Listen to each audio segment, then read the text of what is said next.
நீதிமன்றத்தோட லோகோவும் நீதிபதிகளோட கையெழுத்தும் சேர்ந்த மாதிரி ஏதாச்சும் ஒரு மெயில் உங்களுக்கு வந்திருக்கா? அதுல நீதிமன்ற உத்தரவுன்னு சொல்லியிருக்கா? அப்படின்னா கவனமா இருங்க, இது ஒரு புதிய வகை மோசடி. இப்போ இந்தியா முழுக்க இப்படி போலி மின்னஞ்சல் மோசடிகள் வேகமா பரவிட்டு வருது. மோசடி கும்பல் தங்களை சைபர் குற்றப்பிரிவு, சிபிஐ, அமலாக்கத்துறை, புலனாய்வு பிரிவு, ரிசர்வ் வங்கி அல்லது காவல்துறை அதிகாரிகள்னு சொல்லி மக்கள் மத்தியில பயத்தை ஏற்படுத்துறாங்க.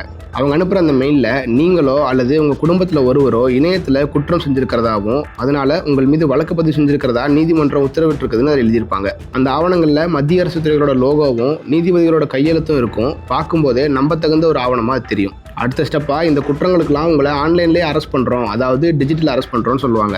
நாமளும் அதை நம்பி அவங்களுடைய கட்டுப்பாட்டில் இருப்போம். கொஞ்சம் நேரம் அல்லது நாட்களுக்கு அப்புறம் இதிலிருந்து தப்பிக்கணும்னா நாங்கள் சொல்கிற வங்கி கணக்குக்கு கொஞ்சம் பணம் அனுப்புங்கன்னு மிரட்டுவாங்க. தப்பிச்சா போதுன்ற பயத்தில் அவங்க சொன்ன பேங்க் அக்கௌண்ட்டுக்கு நாமளும் பணம் அனுப்பிடுவோம். ஆனால் பணம் அனுப்புனதும் என்ன ஆகும் தெரியுமா? அந்த மோசடி கும்பல் ஒரே நிமிஷத்தில் மாயமாக மறைஞ்சு போயிடுவாங்க. இதோட இது முடிஞ்சிருமான்னு கேட்டால் அதான் இல்லை. இதோட இன்னொரு ஆபத்து என்னன்னா, அவங்க நம்மளை பயம்படுத்தி நம்ம கிட்ட இருந்து வாங்கின ஆதார், பேங்க் டீட்டெயில்ஸ் மாதிரியான முக்கியமான டேட்டாவை வச்சு அதை பயன்படுத்தி ஹேக்கிங் மூலமா நம்ம பேங்க் அக்கௌண்ட்ல இருந்து நமக்கே தெரியாம பணத்தை திருட ஆரம்பிப்பாங்க. இதனாலதான் சைபர் குற்றப்பிரிவு அதிகாரிகள் எந்த நீதிமன்றமோ அரசு துறையோ மின்னஞ்சல் மூலமா உத்தரவு அனுப்பாதுன்னு சொல்றாங்க. மின்னஞ்சல் மூலமா பணம் கேட்கவும் மாட்டாங்க. இப்படிப்பட்ட மின்னஞ்சல்களுக்கு ஒருபோதும் பதிலளிக்காதீங்க, லிங்கை கிளிக் பண்ணி உள்ள போகாதீங்கன்னு நம்மளை எச்சரிக்கிறாங்க. உங்களுக்கோ இல்லை உங்களுக்கு தெரிஞ்சவங்களுக்கோ இந்த மாதிரியான மின்னஞ்சல் வந்தால் என்ன செய்யணும்னா, உடனே அந்த மெயிலை டெலீட் பண்ணணும். எந்த லிங்கையும் கிளிக் பண்ணி உள்ளே போகக்கூடாது.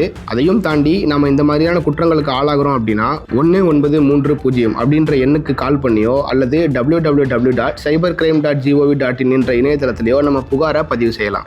ஒரு கிளிக்கில் நம்மளோட ஒட்டுமொத்த சேவிங்ஸும் காலியாகிடலாம். அதனால எச்சரிக்கையாக இருக்க வேண்டியது அவசியம். இந்த தகவல் உங்களுக்கு மட்டும் இல்லாமல் எல்லாருக்கும் போய் சேரணும்னா இந்த வீடியோவை ஷேர் பண்ணுங்கள். இது மாதிரியான நிறைய சைபர் மோசடிகள் பற்றிய விழிப்புணர்வு வீடியோக்களுக்கு தினமணி சேனலை சப்ஸ்கிரைப் பண்ணிக்கோங்க.